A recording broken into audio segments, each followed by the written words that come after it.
Good evening. Earlier this week, I spoke to leading figures in the Remain campaign. Tonight, the man who's credited by some for helping to bring about this referendum and who now, of course, is campaigning hard for Britain to leave the European Union. UKIP leader Nigel Farage. Welcome. Thank you.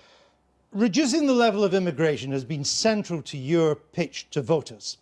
Can you tell the British public at what level, broadly, you'd expect net migration to fall if we left the EU? Up to us. The point about this referendum, too much of this is sounding like a manifesto. You know, a Remain manifesto, a Leave manifesto. The real point about this referendum is who makes the decisions. Do we have the ability to control the numbers that come to Britain or not? So that's the first and most important point to make. Now, what do I think would be the right number? Well, do you know, from the late 1940s, all through the 50s, 60s, 70s, 80s and 90s, we had net migration coming into Britain at 30, 40,000 people a year. It was a number that was acceptable. It was a number that led actually to us having the best integration of any country inside And you'd Europe. like to get back to that kind of ballpark, roughly? I would like to get back to 50,000 net. Let's get back to normality. And what I would like to see is this debated in the House of Commons every year, voted on by our MPs, who then at elections could be held accountable by the electorate. Well, let's just look at this chart here to show the scale of the challenge, if that's what you would want to do. Because this shows net migration last year. It shows you the chunk coming from the EU, 184,000, just a little more, 188,000 from the non-EU. So even if we left and you banned all migration from the EU, and I know you don't want to do that, but if we did, we would still have almost 200,000 net migration from outside the EU. It's nowhere near 50,000. Not with the right government. And that's the point, isn't it? There's been no resolve. No, I mean, despite the fact that the Prime Minister has won 2 elections, albeit one in a coalition, but he's won 2 elections with a pledge to reduce net migration to tens of thousands a year. He's shown no resolve with non-EU migration, and with EU migration, he still is not admitting in this referendum the truth that he does not have that ability. Well, let's just remind ourselves of this chart. It comes to about 330,000, 184,000 from the EU, 188,000 outside the EU. And then let me show you what you said on ITV earlier this week. I take a view that is strongly pro-Commonwealth. If we have an Australian-style point system rather than an open door to 508 million people, then actually it'll be better for black people coming into Britain who currently find it very difficult because we have this open door. Better for black people, better for the Commonwealth. Yes. Yet already there's 188,000 non-EU people net coming in this year. How does that work out? But this is coming in through family reunions or whatever it may be. Well, you're not going to stop that, are you? The fact is, when it comes to people, a lot of people, skilled people, I mean, here's the mess that we're in. A lot of skilled people from the Commonwealth find it impossible to get into this country, whether you're, you know, an engineer from India or whatever it is. So you'd like to increase the numbers? Well, what I'd like to do is to have a non-discriminatory policy on both work permits and settlement that did not say we'll have an open door to Romania or Poland or France or wherever it may be, but we will actually give everybody an equal shot from across the world. I understand that, but you were implying in that debate, and you've said it before, that actually maybe we could increase if we left the EU, we could increase the numbers coming from outside the EU. I put 2 things to you. One, we already have almost 200,000 coming in outside the EU, and we aren't. Even you are not going to stop everybody from the EU coming in. So I see no way that you get to that 50,000 net figure. There are 2 points here. One is quantity. The other is quality. Well, stick to the quantity, because that's what I'm asking you. Well, actually, if you go for quality, you make a big difference to the quantity. Now, if we have a system that says we want people who are coming to settle in this country or to work in this country to have trades and skills to bring so that they will net be beneficiaries to our society, that they don't have criminal records, that they bring their own health insurance for the first few years, by going through that route, you automatically cut the numbers down pretty dramatically. Right, but if you cut the numbers down like that, you break your promise to the young woman on the ITV debate, when actually there would also be less net migration coming from outside the EU. Yes. But there would be both, wouldn't there? But what we would do, in terms of the issuance of work permits, is not favour the EU over other parts of the world. We would have a fair non-discriminatory approach to this. And that, you know, I'm sure that's the right way ahead. None of this is telling us, given how keen you are on non-EU migration, or at least that's what you said to ITV, how you get anywhere near 50,000. Well, let me simplify it, all right? That used to be a British passport. I wondered how long it was going to take you to bring this out. And it's worth it, isn't it? Because what does it say on it? European Union. And there are 508 million people entitled to one of those, any of whom can come to the country. So the first thing we have to do to get to my aim, which I agree with you, given where we are, it's a hell of an ask. But also given where you are with non-EU immigration, which you've been bigging up. Hang on a second. What we have to do first is get back control over the bit over which we have no control at all. And one of my concerns is that just a few weeks after this referendum, we've got Greece going probably for the third bailout. We've got the Italian banking system in a very serious crisis. So we have no control if the Eurozone goes pop on the numbers that come to this country. So the first thing you do is to get control of the bit you can get control of. Then you have to have a government with resolve. Look, you've talked there about legal figures. What about the boats coming into Dymchurch? It's only because one of them got into trouble we're even talking about it. Okay. And the government has been warned repeatedly, we've not had the right government. Let me put a broader point to you about migration. EU migrants who come here, they're more likely to work than people born in this country. They're less likely to claim welfare. They're younger at a time when our indigenous population is aging. What's your problem? The problem is numbers. And the problem is we get... Some economic surveys will say that EU migrants pay more tax than they take out in benefits or use in the health service.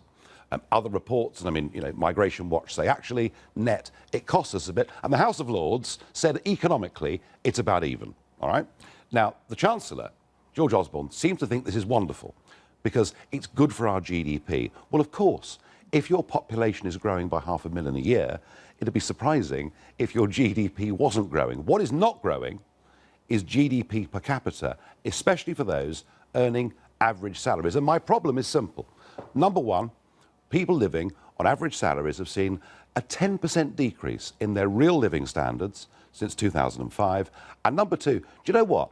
We shouldn't measure everything in terms of GDP figures or economics. There is something called quality of life. And that means the ability to get your child into the local primary school. It means being able to get a GP appointment. It means your children and grandchildren being able to aspire to having a house, things that you took for granted yourself. And these things, with a population that has risen the way that it has, these things are now real concerns for millions of people. Since they're nearly all working, I mean, 82% of those from Eastern Europe are working. The rest are dependent families, compared to 72% of the British population. Our unemployment rate is now only 5%. Our employment rate, the percentage of the available labour force that's in work, it's at a record high. You cannot claim that migrants are taking jobs from those of us already here.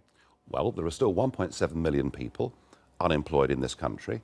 And if you look at new jobs created last year in the British economy, the estimate is about 450,000 new jobs were created last year, 80% of which were taken by people born overseas. Well, that figure, of course, is disputed. Well, OK, disputed or not, you know, I'm sure we'd all agree that it's a majority. So the point I'm making is this. We're a successful country.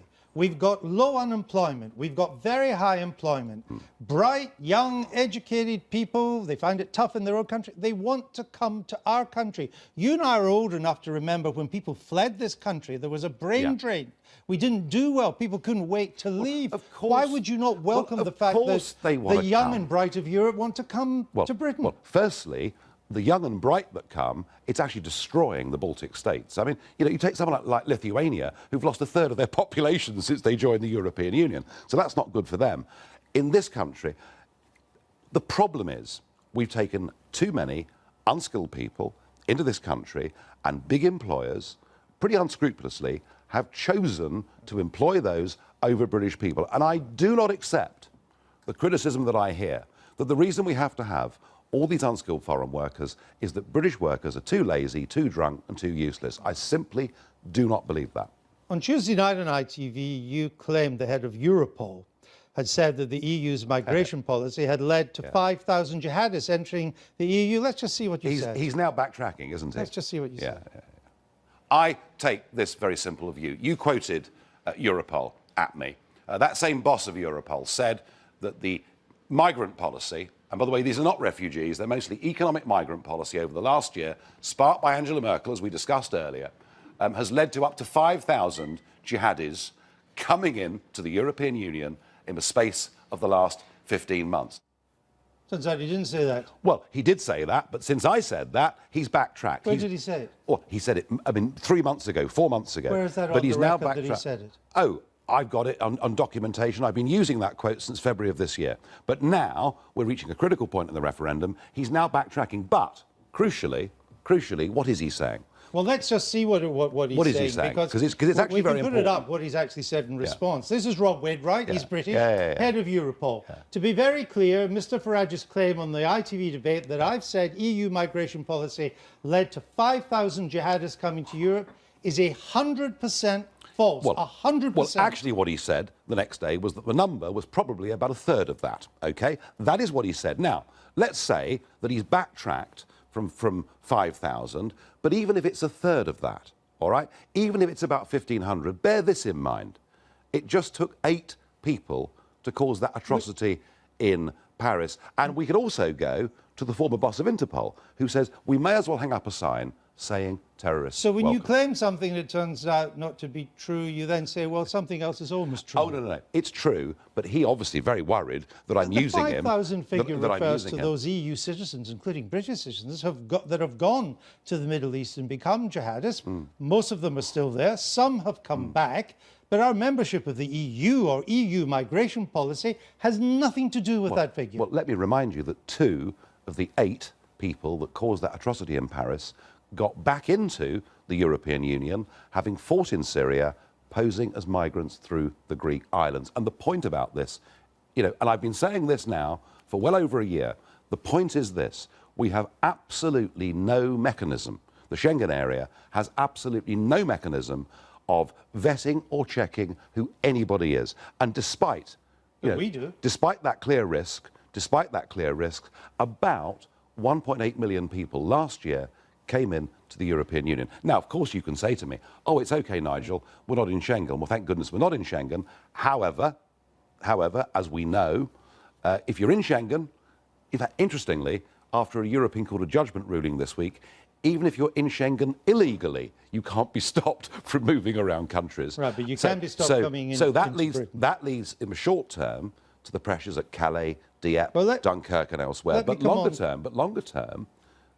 term, it is clear, isn't it, that people who come and settle in a country will get, at some point in time, EU Which brings passports. me to what I want to go on to, because the Sunday Telegraph reported you predicting Cologne-style sex attacks in Britain. I didn't know such thing. You told the ITV audience you'd been misrepresented. But let's just see what you said on LBC radio in January. I think a lot of women are saying, goodness gracious me, if we vote to stay in, is this what's coming to this country? So, is it what's coming to this country? Yes, of course it is. I mean, those 1,000 young men that were outside a train station in Cologne will, within 3 to 4 years, have German passports. Which means they effectively can come here. Which means effectively that they can come here. And there is a problem with this. You did predict Cologne-style sex attacks. I may have done months ago, but I chose in this referendum to try and make it a non-issue. Why? Because there are so many other things for us to talk about. However, is what I said in LBC wrong? Of course it's not. Is there a problem here? And it's not just Germany, it's Sweden as well. But let's come to this issue that you said that they could then come here, because you said in a few years they'd be able to come here. But that's not true either, is it? Well, in Hungary... So let's stick with Germany, where most of them have gone. In normal circumstances, naturalisation in Germany takes 7 years, maybe 8 years, but it can, of course, be much quicker if there's a large number of people involved. We don't know. Well, it never has been. It takes 8 years of residence in Germany before you can apply. But you need adequate knowledge of German. You need to be able to support yourself and your family financially. And most important of all, to do with the Cologne sex attackers, you need a clean criminal record. the Cologne sex attackers, there have been hardly any convictions at There's all. been quite a few And there have been hardly any convictions. But and they couldn't come here in a couple of years. But That's the point, just not true. But it won't be for us to decide whether people in Germany or Sweden or elsewhere get passports that give them full access to Britain. But it's not a couple of years. That's why. As you tried to make Well, out. I said 3 or 4 years. Turns out it's 8 plus. In Hungary, plus. in Hungary it's 3. In many other countries it's 4. In Hungary's Germany not it's 8. letting them in. But well, it's trying not to. It's trying not succeeding. to. But the point remains the same. The reason I got that passport out earlier is we do not have control who gets those passports. We've seen in Cyprus, we've seen in Malta, that literally EU passports are for sale to anybody. That surely doesn't make us safer. Most people do want to control immigration. Most people, the polls suggest, think it's been too high. But language and tone are important, particularly for public figures. This is what the head of your church said about your Cologne comments. I think that is an inexcusable pandering to people's worries and prejudices. That's giving legitimization to racism, which I've seen in parishes in which I've served and has led to attacks on people in those parishes. And we cannot legitimize that. So lots of people watch this and think, yes, we do need to get control of immigration. But let's not pander to people's worries, as the Archbishop says. We have good archbishops and bad archbishops. What categories does he fall into? Well, given that he was talking specifically about what had appeared in a Sunday newspaper, he clearly had read a headline and not the very careful words that I used. To you on LBC. I doubt it very much indeed. But if he had, he'd been right, wasn't it? Because that's what you said. I'm not trying to... What I'm saying is I want to make sure Britain is safe, I believe, by controlling its borders and by having a strict policy about who can come to this country. We can't completely isolate ourselves from international terrorism and the problem the world faces, but the question in this referendum is, can we make ourselves safer? And I genuinely believe that we can. Let me come to one other thing before we move to the economy. Why have you been telling people that a vote to remain is a vote for Turkey to join the EU, and quite soon? Because although the Prime Minister's taken different positions in this, I give you that, it's official government policy that Turkey should one day become a member. But you and I both know it is not going to happen anytime soon. Okay, well, let's just be clear about the Prime Minister, who has been the biggest cheerleader for Turkish entry since 2005. And I put that to George Osborne, so we've done this. Since 2005, and including March the 18th this year, a European Council resolution in which they said they're going to speed up the accession process. I would add to that, because now he's pretending that he's got a veto. I mean, not that he'd use it, of course.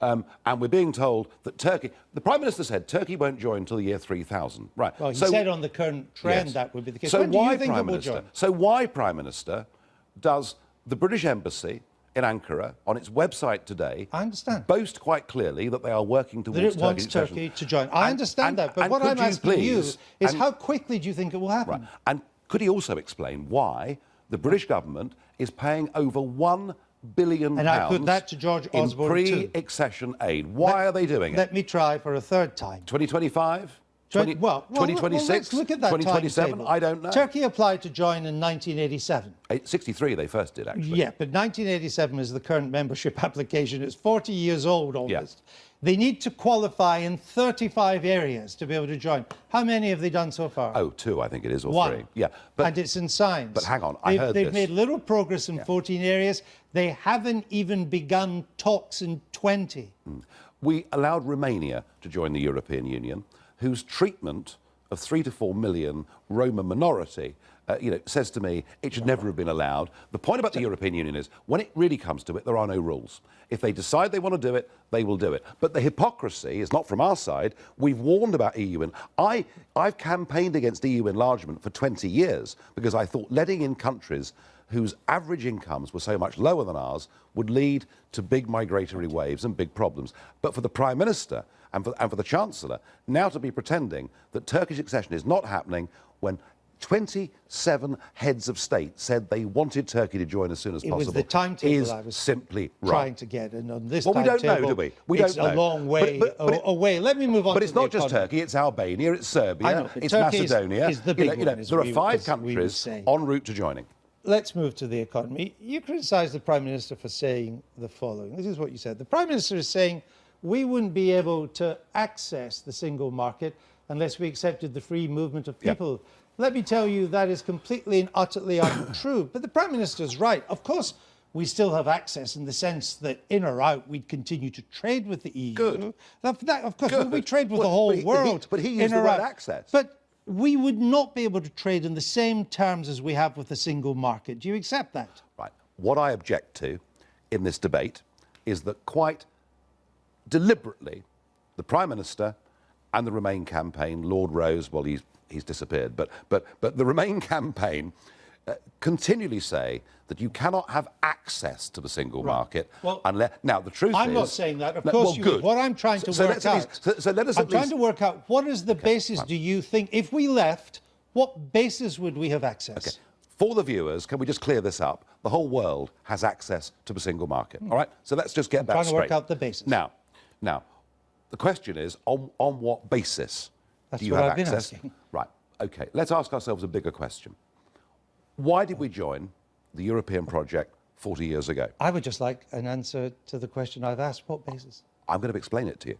We joined for tariff-free access to the European market in a world of high tariffs. We now live in a world of low tariffs.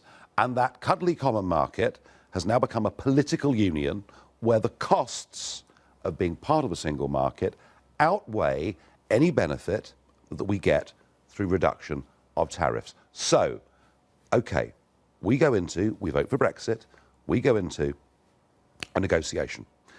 Let us just for the moment assume that the Germans and the French decide they're going to cut off their noses to spite their face with their biggest trading partner in the world, and we go to WTO rules with tariffs. That's the worst case scenario. All right, well, let's take that scenario. Let's say the worst case. WTO is the World Trade Organization. It overviews, it authorizes the global trade rules. The WTO's own analytical survey said that if we traded on that basis, our businesses, we would face in this country £9 billion more of tariffs on imports coming into this country. £9 billion in higher costs to the British consumer. That's about the same as the net saving from the membership fee if we don't join. Gone in a puff of smoke. Not a penny left for the NHS or all the other things you said you would spend it on. I've given you the worst case scenario, OK? Well, but deal with that. However, what we could do at the same time is take away the 10% tariff on every motor car made in Japan that is sold here. What we could do is take away the 17% tariff on shoes that are manufactured in Vietnam. You can't take away individual tariffs under WTO rules. Under what's called most mutually and favourable standards, you have to treat everybody the same. You couldn't do that. And our exports would face 5 billion tariffs in markets. Your own business in Britain says 7 billion. Lower profits, jobs lost. No, I don't accept that, because the worst case... What does the worst case scenario mean for that 12% of our economy? Let's just get some figures on this. 88% of the British economy does not export goods or services to the EU, all right? Of the 12% that does, what would, if this worst-case scenario occurred? It would make their products a bit more expensive. Yes. However... £9 billion worth more. However, currency fluctuations every month are bigger even than those tariffs. But here's the point.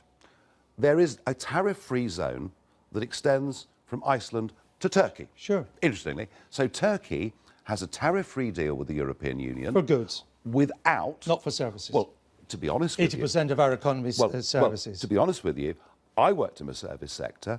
I saw the single market arrive in 1986, and 30 years... no, it's not complete. 30 years on... I understand that. 30 years on... We have a vested interest then in staying in to complete... I mean, we could take a decision that we wouldn't put tariffs on any imports if we left the EU. At the moment, we have to put tariffs on non-EU stuff because that's the EU rule. Even if others were slapping tariffs on our exports, we didn't need to. That's what Patrick Minford, an economist for Brexit, or even breakfast, can say. But look what he then says if we do that. This is Patrick Minford. Over time, if we left the EU, it seems likely, on the basis we've been talking about, that we would mostly eliminate manufacturing, but this shouldn't scare us. Well, it scares me, Mr. Farage. Doesn't it scare you? Yes, it worries me greatly. But he's your favourite economist. Hang on. He also said, because I went to his full presentation the other day, that we would have the ability to use whatever social means we needed to help support our industries. That's you saving on the membership fee, but you already spent all the membership fee on having to pay these higher tariffs. As I say, the worst case, an extremely unlikely scenario, for reasons I will go into in a minute, the worst case scenario means that not only are we no worse off, right, because our net membership fee is best part of £10 billion a year, but we would also not have to go on regulating with new EU regulations the 88% of our industry that does not do business. We would not have to accept free movement of people, and we'd be able to do our own trade deals if we chose with Japan to get cheaper motor cars. But are you really telling the British people tonight that if we vote to leave the EU, the prospect for manufacturing industry is that it heads over time for elimination, and all it can hope for is some subsidies just to reduce the pain as we eliminate it? Do you know what you're saying tonight? Do you know what has happened to manufacturing industry? What has happened to our chemical plants, 24 of which have closed? What has happened to both our aluminium plants? We still have a highly successful manufacturing sector. But we've lost it. And now you're saying we could eliminate it. No, I'm not saying that. We've lost our heavy engineering. We've lost much of our heavy manufacturing. And why? Because we went down the European Union route of going for wind technology and expensive costs of electricity. Well, I do wonder if and we did it. Well, hang on. Tony Blair signed us up to a 2020 strategy, and we have beggared heavy industry in this country. All right. Let me ask you one final question, Mr. Farage. On Wednesday, the Chancellor, sitting in that chair, he ended the interview, as we are about to now, by claiming the referendum was a choice between your, what he called, mean and divisive vision of Britain, and a more confident and open one. Remain want to make you the poster boy for Leave because they think if they do that, they'll win. Doesn't that worry you? Not in the least. They are part of the Westminster bubble. None of them have ever had a proper job in their lives. None of them go out and meet ordinary people and perhaps, in my case, occasionally have a pint with them. And let me tell you, my vision is to put this country and the British people first, and for us to divorce ourselves from political union and to re-engage with the rest of the world. It is upbeat, it is optimistic, and do you know something? I think we're going to win. Nigel Farage, thank you for being with us tonight. And that's it for tonight. But I'll be back next Friday with Leave campaigner and former Tory Cabinet Minister Ian Duncan Smith. That's at the later time of 8:30 here on BBC One. I hope you can join me then. Until then, bye-bye.